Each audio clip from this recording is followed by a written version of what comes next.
দুজনে তাকাবেন।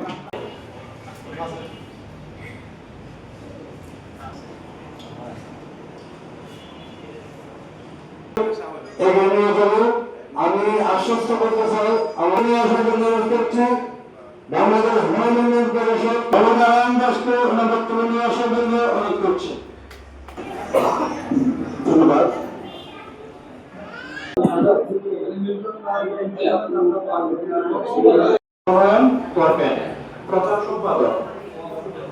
সমান আমরা এই পৃথিবীটাকে সুন্দর করতে পারি, এক হারাম করে দেওয়ার জন্য নানান ধরনের ফতোয়াবাজি করা,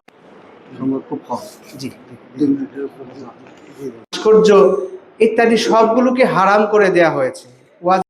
অভিনয়ের সাথে যারা জড়িত, হ্যাঁ, ইত্যাদি।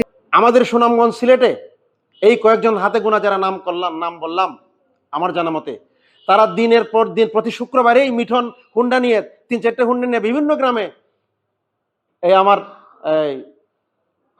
প্রসেনদের সাথে নিয়ে আমি যে দেখেছি বিভিন্ন গ্রামে এর বই, নামটা কি, প্রতাপ রঞ্জন বাবুর বই বিভিন্ন গ্রামে প্রচারের জন্য, ধামাইল প্রসারের কাজ শুভ অনুষ্ঠান হয়, তখনই শুনি ধামাইলের সেই গ্রামীণ সুর যা আমাদের হৃদয়কে অত্যন্ত প্রশান্তি দেয়।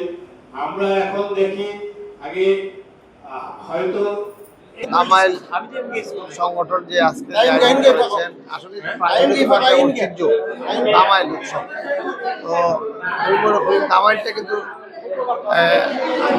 শুধু বাংলাদেশও নয়, এটা ভারতের বিভিন্ন জায়গায় আছে, করিমগঞ্জ আছে। তারপরে আমি কৃতজ্ঞতা প্রকাশ করছি মহান প্রভুর প্রতি, যিনি আমাদেরকে সৃষ্টির সেরা জীব হিসেবে সৃষ্টি করেছেন।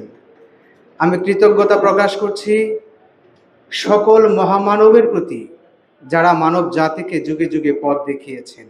এখনো মনে করি যে আমরা ধামাইল সবাইকে নিয়ে ধামাইল করতে চাই, আমার ভিতরে কোনো ভেদাভেদ নেই।